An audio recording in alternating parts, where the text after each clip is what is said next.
માત્ર સરકાર વાતું જ કરે, બાકી તો કઈ દેવા લેવામાં તો કોઈ દી અત્યારે આ ગરિયો ક્યારેય નથી કહેવાનો કે મારા દીકરાના લગ્ન છે લાવો 2 લાખ. પત્રમાં છે લખાણ કરી લે, બાકી રૂબરૂ સ્થળ ઉપર આવ્યા નહીં મુલાકાત કરી. નમસ્કાર મિત્રો, હળવદનો ધબકાર પ્લેટફોર્મ પર આપ સૌનું હાર્દિક સ્વાગત છે. મિત્રો, હળવદ તાલુકામાં અત્યારે જે વરસાદ પડ્યો છે તેમાંથી તારાજી સર્જાઈ છે.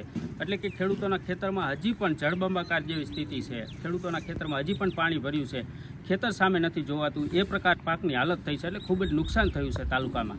જોકે આને લઈને ગઈકાલે ધારાસભ્યએ રજૂઆત પણ કરી છે કૃષિ મંત્રીને કે રાહત પેકેજ જાહેર કરવામાં આવે.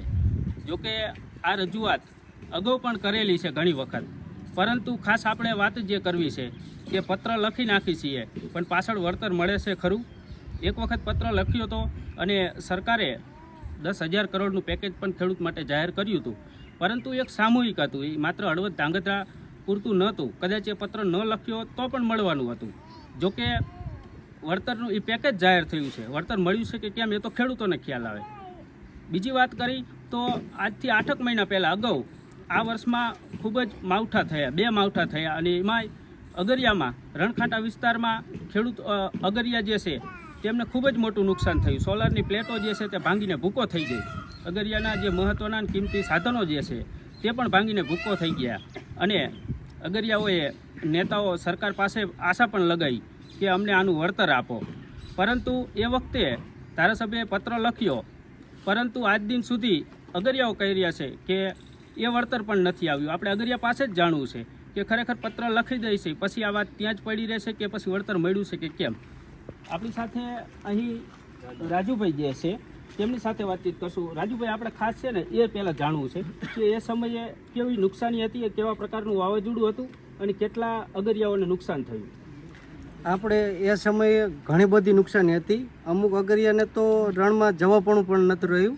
બધાને સોલર પ્લેટો તૂટી ગઈ હતી, એને ઓલી મોટરો બળી ગઈ હતી, પેટીઓ આવે તે સાવ બળી ગઈ હતી, અને ઘણું બધું નુકસાન હતું. અને જે તે સમયે જાહેરાત પણ કરી હતી કે આનો સર્વે થશે અને નુકસાન આવશે, પણ હજી સુધી કોઈ સર્વે પણ ન થયો અને કોઈ આની સહાય પણ મળી નથી.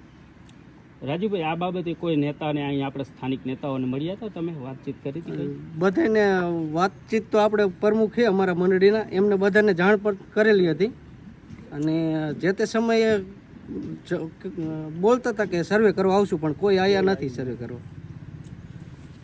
આ જે નુકસાની થઈ એના ઘણા મહિનાઓ થઈ ગયા. એ વખતે પત્રો પણ લખાણા, સરકાર સુધી વાતો પણ અહીંના ધારાસભ્ય દ્વારા પણ પહોંચાડવામાં આવી, પરંતુ ગ્રાઉન્ડ લેવલે આપણે અહીં જોઈ તો આ વળતર અહીં પહોંચ્યું છે કે માત્ર એ વાતો પત્રમાં જ હતી?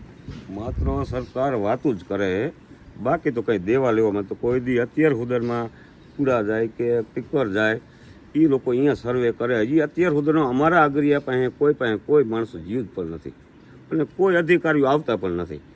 નુકસાન અગરિયાને અમારા 82થી 90 જેવા અગરિયાઓ છે એને ઘણું બધું નુકસાન છે. પ્લેટો તૂટી જાય છે, મોટરો ભરી જાય છે, પણ કોઈને જવાબ દેવા માણસો તૈયાર જ નથી. શું કરવાનું? તે મોરબી સુધીને અધિકારી સુધીને જઈએ પણ કોઈ એને જવાબ જ નથી આપતા. બાકી ખેડૂતોને કંઈ નુકસાન થાય તો ખેડૂતોને ધોળે એમ કે તમને પેકેજ જાહેર કરવું, આમ કરવું, પણ અગરિયાને કોઈ અત્યાર સુધીમાં પૂછ્યું જ પણ નથી. અગરિયા કેમ નથી? કોઈ મતદાર વિસ્તારના માણસો કોણ છે? ચૂંટણી આવે તો બધા અધિકારીઓ ગાડીઓ લઈને આવે છે એમ કે તો અત્યારે આ અગરિયા નથી એમ.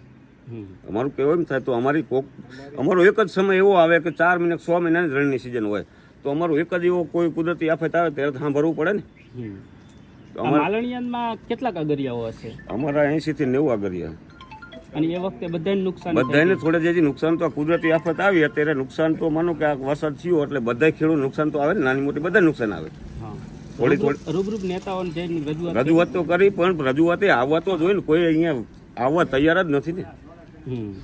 સોલર પ્લાન્ટો તૂટી જાય, એક સોલર પ્લાન્ટ લગભગ મારા દાયરામાં 6 થી 7,000 હોય, કોઈ 15,000 20,000ની પેટી હોય, પણ કોઈ મોટરું ભરી ગયું હોય.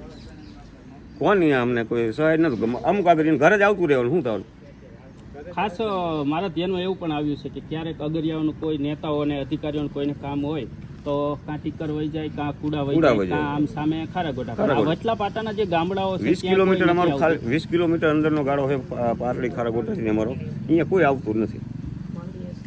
માલણિયા ગામમાં, અંજાર ગામમાં આ વચલા પાટામાં કોઈ પણ આવતું નથી.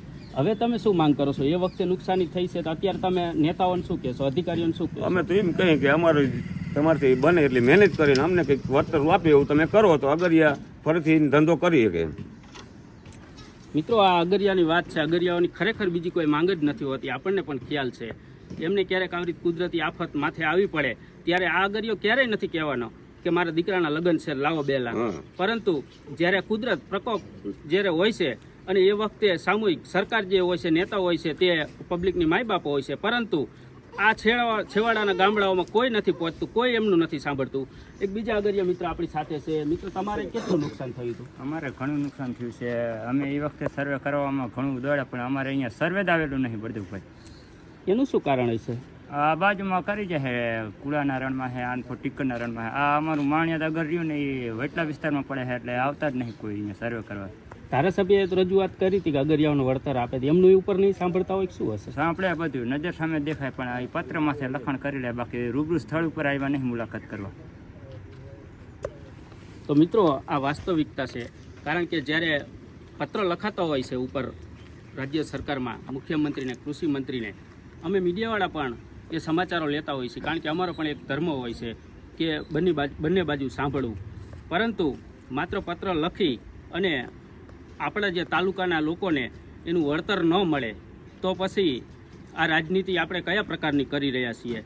સ્વાભાવિક છે કે ધારાસભ્યના ઘણા બધા લોકો એવું પણ કહી રહ્યા છે કે આવા ધારાસભ્ય આપણા તાલુકામાં નહીં મળે ફરીને. અમે પણ કહી રહ્યા છીએ સ્વભાવની બાબતે હોય તો આવા ધારાસભ્ય નહીં મળે, પરંતુ સંત જેવું સાધુ જેવું જીવન હોય અને કોઈ પણ કંઈ માંગે તો બધાને તતાસ્તુ કેન મળે કંઈ નહીં તો એમ ન ચાલે. કારણ કે આ જે જનતા હોય છે તેને આશા હોય છે. અમે ફરી એક વખત આ માલણીયા ગામના પાદરથી કહી રહ્યા છીએ કે આજથી 8 મહિના પહેલાં જે વાવાઝોડું આવ્યું હતું, રાત્રિના સમયે ત્રાટક્યું હતું, સવારે જ્યારે અગરિયા રણમાં પહોંચ્યા તો ત્યાં બધું જ તેમની જે સોલાર પ્લેટો હતી ભાંગીને ભૂકો થઈ ગઈ અને સિઝન પણ અધવચ્ચે મેકીને ઘણા બધા અગરિયાઓને આવતું રહેવું પડ્યું હતું.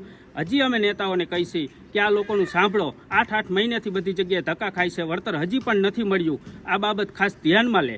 આભાર મિત્રો.